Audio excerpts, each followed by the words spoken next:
As millions of Pakistanis were ravaged by extreme rain-induced flooding awaited relief, the nation watched in horror as Balochistan and Khyber Pakhtunkhwa brunt the sheer scale of devastation in a single day. The province of Balochistan lost communication with the rest of the country after overnight rains, as the KP government declared an emergency in Swat after the scale of devastation caused by the flooding. Meanwhile, Prime Minister Shehbaz Sharif arrived in Sindh earlier today to review the rescue and relief operations in the province and announced a 15 billion rupee grant for flood affectees, adding that the aid would help the provincial government carry out relief and rehabilitation activities. तो जहाँ पर इनका बेपना फसलों का नुकसान हुआ है, यहाँ पर माल मवेशी बह गए, घर बार बह गए, तो हमने 15 वफाक की तरफ से 15 अरब रुपए की ग्रांट सिंध हुकूमत को हमने हवाले की है। इंशाअल्लाह जल्द इनको आइंदा चंद दिनों में मिल जाएगी और ये अब इनके ऊपर है। एनडीए में इनके साथ कोऑर्डिनेट करेगा, लेकिन जिम्मेदारी अब मेरे भाई बिलावल भुट्टो साहब के बहुत ताकतवर कांधों पे है और जनाब तजर्बाकार चीफ मिनिस्टर के कांधों पे है, एनडीए के कांधों पे है कि वो मिलकर इसको करें।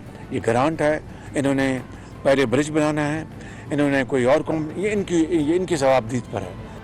During his visit today, the Premier met the flood affectees accompanied by Foreign Minister Bilawal Bhutto Zardari and Chief Minister Murad Ali Shah. He was also briefed by the Chief Secretary of Sindh and officials of the NDMA on the rescue operations. Meanwhile, the European Union announced 1.8 million euros in assistance for Pakistan, the ambassador to Pakistan, Reena Kionka, said on Twitter. The government of Khyber Pakhtunkhwa has declared a rain emergency in several districts of the province with immediate effect till 30th August after the Provincial Disaster Management Authority warned of high to very high floods in the Swat River. The decision was taken after flash floods wreaked havoc in Swat, Shangla, Mingora, Kohistan and other areas.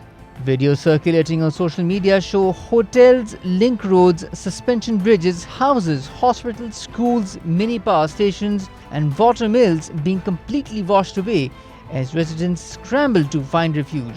According to the PDMA, 251 people have already died in the floods across KP since June, while over 19,000 houses have been completely destroyed.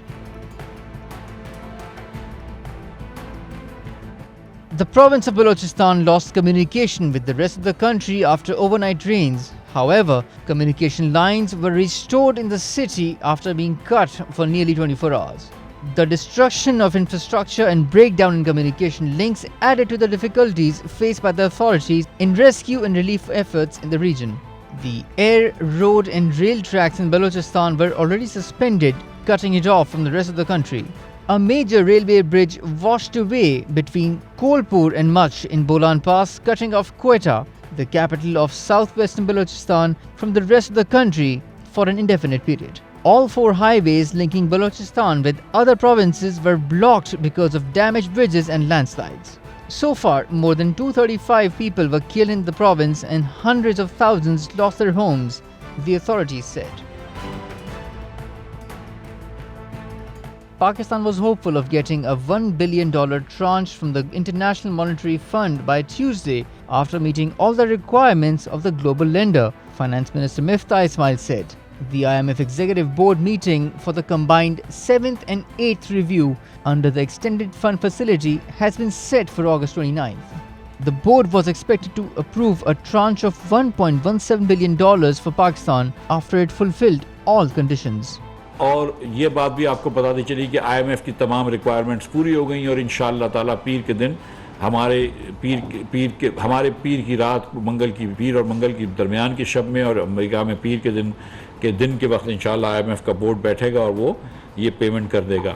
The finance minister quashed rumors pertaining to selling PIA-owned the Roosevelt Hotel in New York to the Gulf state, stressing that the friendly country has shown interest in long-term lease and management control of airports. Secondly, it has also expressed interest in seaport and LNG plants. Miftah Ismail added that Qatar has an interest in large-scale solar plants. The government has planned to set up 8,000 megawatt solar plants.